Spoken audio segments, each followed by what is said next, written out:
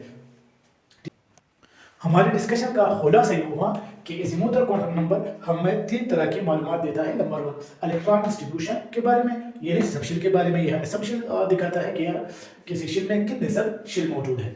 दूसरा ये हमें एंगुलर मोमेंटम या एंगुलर काइनेटिक एनर्जी के बारे में इंफॉर्मेशन देता है। और तीसरा अजीमुथल क्वांटम नंबर हमें जो हाइड्रोजन के स्पेक्ट्रा में या दूसरे एटम्स या मल्टी इलेक्ट्रॉन सिस्टम के स्पेक्ट्रा में जो फाइन लाइंस होते हैं वो एक्सप्लेन करते हैं, उनके बारे में इंफॉर्मेशन फराहम करता है। अच्छा, now value of l depends on value of n. ये बात आपने याद रखनी है कि एल वैल्यू एन की वैल्यू पर डिपेंडेबल है।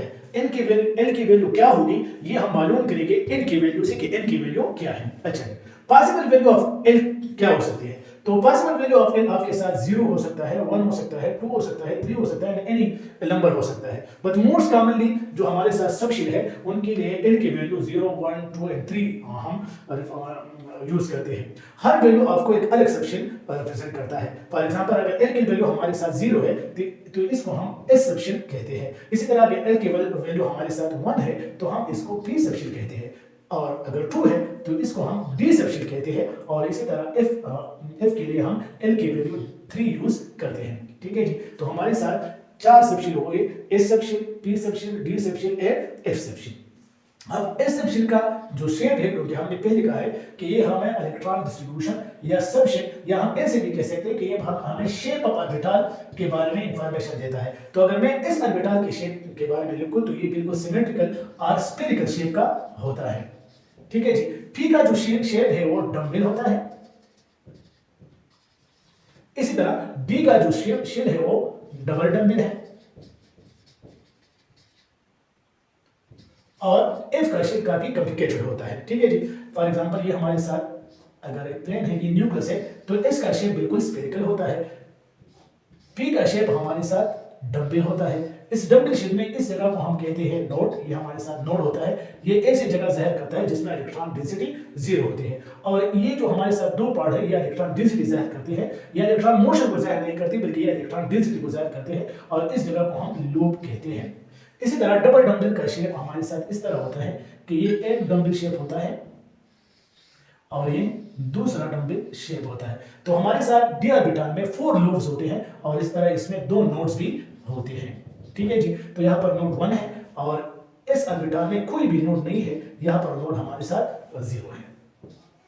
ठीक है, तो ये हमारे साथ 4 किस्म के ऑर्बिटल्स। एस ऑर्बिटल का शेप काफी कॉम्प्लिकेटेड होता है और इसमें मेनी लोब्स होते हैं, बहुत सारे लोब्स इसमें पाए जाते हैं, और यहाँ पर नोड जो होते हैं, नोड्स यहाँ पर 3 होती है।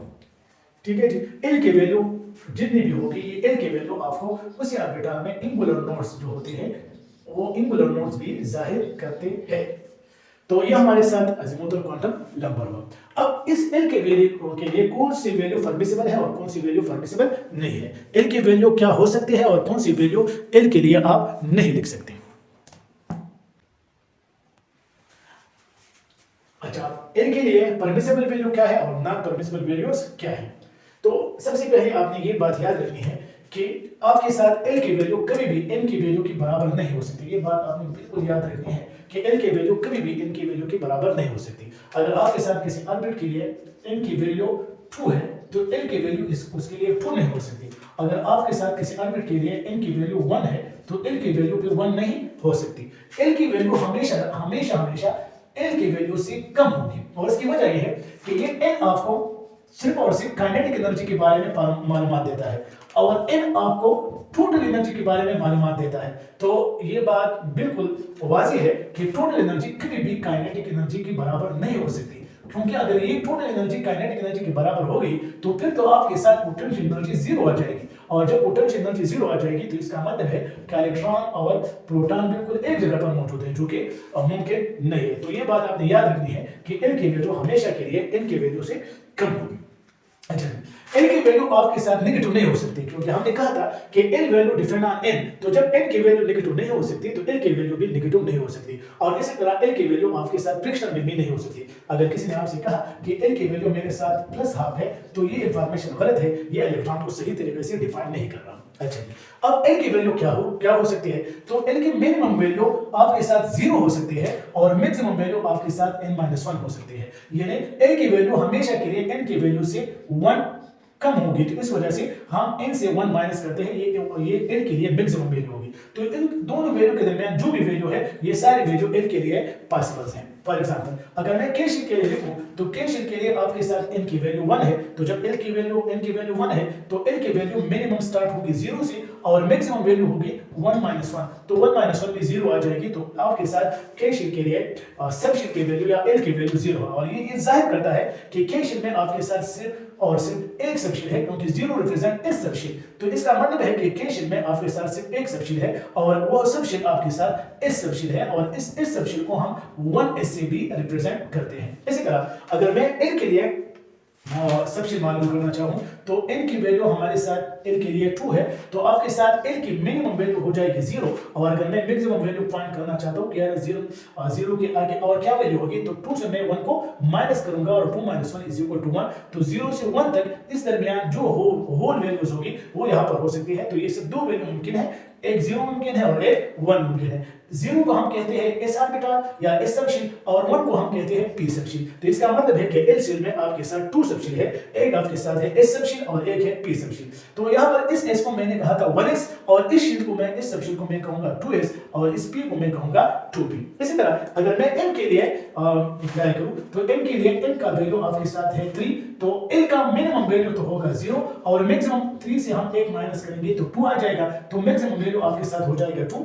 0 और 1 2 के दरमियान 1 भी एक वैल्यू मुमकिन है, तो 0 से 2 तक जितने भी वैल्यू हो तो यहाँ पर 1 मुमकिन है, तो 0 1 2 आपके साथ l की वैल्यू हो गई। अब 0 से हमको पता है कि इससे का मतलब है s सबशीट, 1 का मतलब है p सबशीट और 2 का मतलब है d सबशीट। तो m शीट में आपके साथ 3 किस्म के सबशीट होते हैं s p और d, और अगर इसको मैं सही तरीके से जाहिर करना चाहूं तो इसका n वैल्यू 3 है, तो यहाँ पर मैं n लिखता हूं कि ये s3s होगा, इस p को हम 3p कहेंगे और इस d को हम 3d कहेंगे। इसी तरह अगर मैं n शीट के लिए सेम कांसेप्ट अप्लाई करूं n शीट पर, तो n शीट के लिए आपके साथ n वैल्यू है 4, तो आपके साथ l की वैल्यू आ जाएगी 0 से हम स्टार्ट करेंगे और 4 से 1 माइनस करेंगे तो ये आ जाएगा 3। 0 और 3 के दरमियान हमारे साथ वैल्यू है 1 और 2। तो इसी तरह n शीट में आपके साथ 4 सबशीट है, एक आपके साथ है s सबशीट, एक है p सबशीट, एक है d सबशीट और एक है s सबशीट। इस सबशीट को मैं 4s कहूंगा, इसको 4p कहूंगा, इसको 4d कहूंगा और इसको 4f कहूंगा। इसी तरह अगर मैं m शीट पर ये कांसेप्ट अप्लाई करूं तो m शीट में मेरे साथ n वैल्यू है 5, तो अगर इसके लिए मैं सेम कांसेप्ट अप्लाई करूं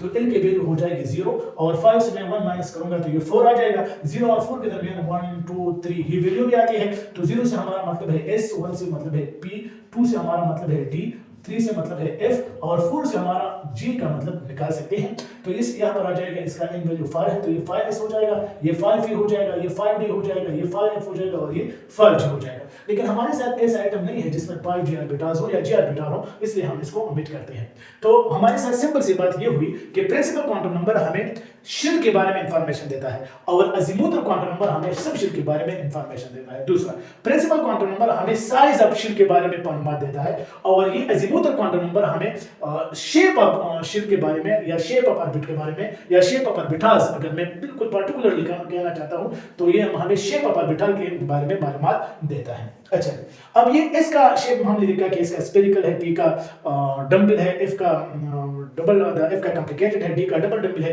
तो इनका ये sp और d और f का मतलब क्या है? तो ये sp d f असल में स्पेक्ट्रोस्कोपिक वर्ड्स है। स्पेक्ट्रोस्कोपी में आप पीक्स को जाहिर करने के लिए कुछ अल्फाज यूज करते हैं। तो ये वो अल्फाज है, s लिया गया है शार्प से, p लिया गया है प्रिंसिपल से, d लिया गया है डिफ्यूज से और f लिया गया है फंडामेंटल से। तो ये स्पेक्ट्रोस्कोपिक वर्ड है, इसका इस शेप के साथ कोई लेना देना नहीं है। इसका शेप हमारे साथ स्फेरिकल है, p का डम्बल है, l का डबल डम्बल है और इसका शेप हमारे साथ स्फेरिकल है, p का डम्बल है, d का डबल डम्बल है और f का शेप काफी कॉम्प्लिकेटेड है। तो ये हमारे साथ हुआ अजीमुथल क्वांटम नंबर।